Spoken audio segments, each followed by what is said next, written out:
दहशत गर्दी के मुसलसल वाक़यात पर पाकिस्तान का अफगान हुकूमत को दो टोक पैगाम। वज़ारत खारिजा की जानिब से सेक्रेटरी खारिजा ने अफगान अबूरी हुकूमत के नाज़िमुल उमूर को तलब किया, जहां डेरा इस्माइल खान में पाकिस्तान की सिक्योरिटी फोर्सेस की पोस्ट पर होने वाले दहशत गर्दों के हमले के तनाजुर में पाकिस्तान का सख्त डिमार्च फराहम किया गया। इस हमले की जिम्मेदारी तहरीक तालिबान पाकिस्तान TTP से वाबस्ता एक दहशत गर्द ग्रुप तहरीक जिहाद पाकिस्तान ने कबूल की है, जिसके नतीजे में 23 सिक्योरिटी एहलकारों की शहादतें हुई। अफगान नाज़िमुल उमूर से कहा गया है कि हमले में मुलव्वस अफराद के खिलाफ मुकम्मल तहकीकात और सख्त कार्रवाई की जाए। इसी हवाले से मज़ीद तफसीलात जानेंगे हमारी नुमाइंदा गजाला नौरीन से। जी बताइएगा।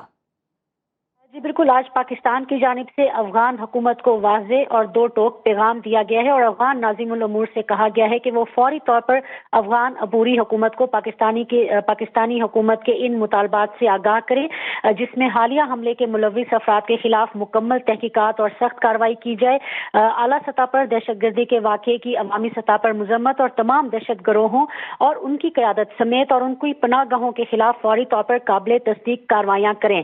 हमले के मुर्तकिब अफराद और अफगानिस्तान में TTP के क़यादत को पकड़कर हुकूमत पाकिस्तान के हवाले करने के लिए भी कहा गया है और पाकिस्तान ने 12 अफगान हुकूमत से ये मुतालबा किया है कि वो इन दहशत गर्दों को हवाले करे, जिनकी फहरिस्त पाकिस्तान ने अफगानिस्तान को सबूतों के साथ फराहम की थी, लेकिन हमने देखा है कि अभी तक अफगान हुकूमत की जानिब से इसका कोई मुस्बत जवाब नहीं दिया गया। अगर पाकिस्तान की सरजमीन पर होने वाली इन तखरीबकारियों की बाकायदा एक तारीख मुरतब हो चुकी है, जो पाकिस्तान की सिक्योरिटी फोर्सेस के 10,000 से ज़ायद जवानों और अफसरान समेत पाकिस्तान के कोई तकरीबन 80,000 के लगभग शहरी हैं, जिन्होंने अपनी जानों का नजराना पेश करके रकम की गई है। अफगान बाशिंदों के साथ हुकूमत पाकिस्तान ने और पाकिस्तान ने हमेशा की तरह मेहरबानी की, लेकिन इस मेहरबानी का सिला हमें आज अफगान तालिबान की जानिब से भी पाकिस्तान में दहशत गर्दी के लिए दहशत गर्दों की सरपरस्ती और सहूलतकारी की सूरत में मिल रहा है। देखें, इस अमर पर तो अब किसी शक व शुबे की गुंजाइश नहीं रही कि पाकिस्तान में अब तक जारी जो दहशतगर्दी की कार्रवाइयां हैं, उनमें 90% से ज़ायद कार्रवाइयों में अफगानिस्तान की तरफ से जो पाक अफगान सरहद है वो अबूर करके पाकिस्तान में जो दहशतगर्द दाखिल हुए वही मुलव्विस हैं और इसके मुकम्मल सबूत और शहादतें पाकिस्तान के सिक्योरिटी इदारों के पास न सिर्फ ये कि मौजूद हैं, बल्कि इन दहशतगर्दों को बास अफगान मुहाजिरीन की शह पर ही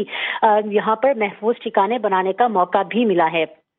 अगर हम तारीख का जायजा लें तो ऑपरेशन ज़र्ब-ए-अज़्ब और रद्दुल फसाद के बाइस TTP तकरीबन ख़त्म हो चुकी थी। ताहम अफगान तालिबान के इक़्तिदार में आने पर TTP दोबारा मुतहरिक हो गई है।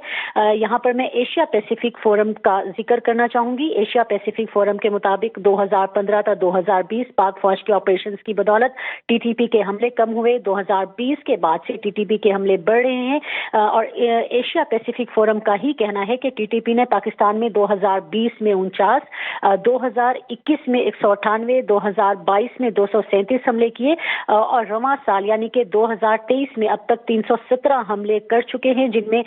389 पाकिस्तानी शहीद भी हो चुके हैं। कलअदम तंजीमों के लिए दस्तयाब पनाहगाहों और अफगान सरजमीन पर इनको हासिल कार्रवाइयों की आज़ादी पर तशवीश का इजहार करते हुए army chief general Asim Munir ने 12 इस अज़म का इजहार किया कि पाकिस्तान दहशत गर्दों के नेटवर्क को ख़त्म करने और अपने शहरियों के तहफ़्फ़ुज़ के लिए हर कीमत पर कोई कसर नहीं छोड़ेगा और यकीनन इसी पस मंजर में मुल्क की हुकूमती, सियासी और अस्करी क़यादतों ने कौमी एपेक्स कमेटी के प्लेटफॉर्म पर अक्टूबर के पहले हफ्ते में हमने देखा था कि बाहमी मुशावरत करके गैर कानूनी मुकीम गैर मुल्कियों को 31 अक्टूबर तक पाकिस्तान छोड़ने की डेडलाइन दी थी, जिस पर काबुल की तालिबान हुकूमत ही की जानिब से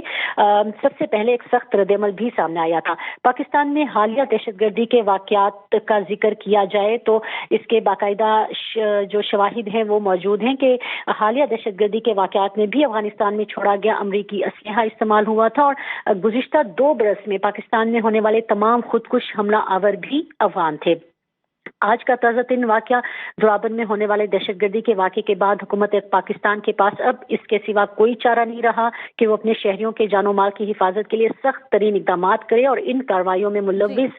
हमसाया ममालिक से दो टोक बात। साथ ही मौजूद रहेगा ब्रिगेडियर रिटायर मसूद साहब ने भी हमें ज्वाइन किया है। बहुत शुक्रिया आपके वक्त का। कहिएगा, एक बार फिर से पाकिस्तान ने बावर करवा दिया है और दो टोक पैगाम दिया है कि दहशतगर्दी हरगिज बर्दाश्त नहीं है, आखिरी दहशतगर्द तक चैन से नहीं बैठेंगे जब तक खत्म नहीं कर देंगे। جی ہاں، دیکھیں گے یہ تو کنسرن پہلے سے پاکستان ان کو کنوے کرتا رہا ہے، اور ہماری ان سے یہ ریکویسٹ یہی رہی ہے شروع میں، تو یہی تھا کہ جی وہاں سے اپنے سوائل جو ٹیریٹری ہے افغان ٹیریٹری کو وہ یوز نہ کریں، اور ان کے ایک کمٹمنٹ ہے آلریڈی وتھ دی جو دوحہ ایکارڈ ہوا ہے یونائیٹڈ نیشن سیکورٹی کونسل کے ریزولوشنز کے مطابق، بٹ ڈسپائٹ دی فیکٹ کہ بیس آف آپریشن جو ہے تمام آپریشن کا جو پاکستان کے خلاف ہو رہا ہے، چاہے وہ خیبر پختونخوا میں ہو رہا ہے یا بلوچستان میں جا رہے ہیں، وہ بیس آف آپریشن ہے، اس سے افغانستان ہے۔ اور دوسرا دیکھیں کہ لیٹسٹ ویپنز کے ساتھ ہے، امریکن ویپنز ہیں، ان کے ساتھ لے کے آ رہے ہیں، تو وہیں سے پلاننگ ہو رہی ہے، وہیں سے ٹریننگ ہو رہی ہے، سوسائڈرز بھی وہیں سے آ رہے ہیں۔ تو جو کنسرن جو گورنمنٹ آف پاکستان نے ابھی شو کیا ہے اور دو ٹوک ان کو پیغام دیا ہے، اور اس میں واضح کیا ہے کہ پاکستان اس میں ایکسٹریم سٹیپ بھی اٹھا سکتا ہے۔ اگر یہ واقعات اس میں کمی نہیں ہوئی تو اس پاکستان کسی حد تک بھی اس پہ جا سکتا ہے، اور اپنے شہروں کی جو پروٹیکشن ہے دیٹ از ویری امپورٹنٹ۔ اور میرے خیال میں ابھی دیکھیں ریسنٹلی جو ٹام ویسٹ آئے تھے، جو اسپیشل انوائے ہے یونائٹڈ اسٹیٹس کے افغانستان، تو وہ بھی یہاں ایکنالج کر کے گئے ہیں، اور انہوں نے کہا کہ جو پاکستان کے کنسرن ہے we share that concern too. اور انہوں نے یہ بھی پیچھے کئی دفعہ پہلے بھی انہوں نے سیمینارز میں کانفرنسز میں انہوں نے یہ کہا تھا کہ تمام جو ٹیررسٹ آرگنائزیشن ہیں وہ ان کے گیدرنگ ہے افغانستان میں، اور الٹیمیٹ ان کا ٹارگٹ پاکستان ہے اور سبسیکوینٹلی ریجن ہے، and then they will go internationally. So therefore threat ہے، اور تھریٹ ریئل ہے، اور پاکستان کا یہ ایک واضح موقف ہے اور واضح پیغام دیا ہے۔ تو اکارڈنگلی میرے خیال میں ابھی بھی ٹائم ہے افغانستان کی حکومت کو اس پہ سیریسلی، اس پہ جو پاکستان کی ڈیمانڈس ہے ایکشن لے، ان کو اریسٹ کرے، اور جو جن کو ہینڈ اوور کرنا ہے ان کو پاکستان کو ہینڈ اوور کرے۔ اچھا مسعود صاحب، یہ تو ہم بہت عرصے سے ہی باور کروا رہے ہیں اور ایک ہی موقف ہے، لیکن آپ کیا سمجھتے ہیں مزید کیا حکمت عملی اپنانے کی ضرورت ہے؟ ڈیمارچ تو فراہم کر دیا گیا ہے، اس کے علاوہ اگر تب بھی اس پر عمل درآمد نہیں ہوتا تب کیا صورتحال بن سکتی ہے اور تب کیا ایکشن لینے کی ضرورت ہے؟ دیکھیں گے، ایک تو امپورٹنٹ جو ڈیولپمنٹ ہے کہ آرمی چیف واشنگٹن میں ہیں، تو وہاں پہ جو ریجنل کنسرن سیکورٹی ایشوز پہ یقیناً اس پہ بات چیت ہوگی، اور اسی میں خاص طور پر جب اٹیکس جو اوریجنیٹ کر رہے ہیں افغانستان سے وہ بات ہوگی، اور جو امریکن ویپنس وہاں سے ہیں وہ ان کے بارے میں بات ہوگی۔ تو یقیناً جو کنسرن دیکھیں کہ کنسرنس میں ابھی صرف پاکستان نہیں ہے، ابھی تو یہ تھریٹ ہیز گون انٹرنیشنل، تو اس حساب سے ہے، اور وہ ایکنالج بھی کرتے ہیں ہمارے اسٹینڈ کو۔ تو ایک تو وہ ہے کہ امریکہ دیکھیں ایک اسٹیک ہولڈر ہے، اور امریکہ بیسیکلی دوحہ ایکارڈ میں امریکہ کو کمٹمنٹ دی ہے افغان طالبان نے کہ Afghan territory will not be use for the terrorist activities, اب اس کو وائلیٹ کر رہے ہیں۔ سو امریکہ کی پوزیشن ایسی ہے، وہ پریویل کر سکتے ہیں، دے کین انفلوئنس، اور سبسیکوینٹلی دیکھا تو یا تو نقصان تو افغانستان کا ہوگا، انٹرنیشنلی ابھی تک کسی ملک نے ان کو ریکگنائز نہیں کیا ہے، اور اس طرح ڈیولپمنٹ رہیں گے تو وہ ان کو اپنا نقصان ہوگا، کوئی انٹرنیشنل ان کی کوئی اسٹینڈنگ نہیں ہوگی، اور پھر دیکھیں entirely they are dependent on Pakistan, چاہے وہ ٹریڈ ہے، راستے ہیں، سب کچھ پاکستان کے تھرو ہونا ہے۔ تو میرا خیال میں ان کو تو ابھی بھی ٹائم ہے، ان کو احساس کرنا چاہیے، اور اپنی ذمہ داری کا احساس کر کے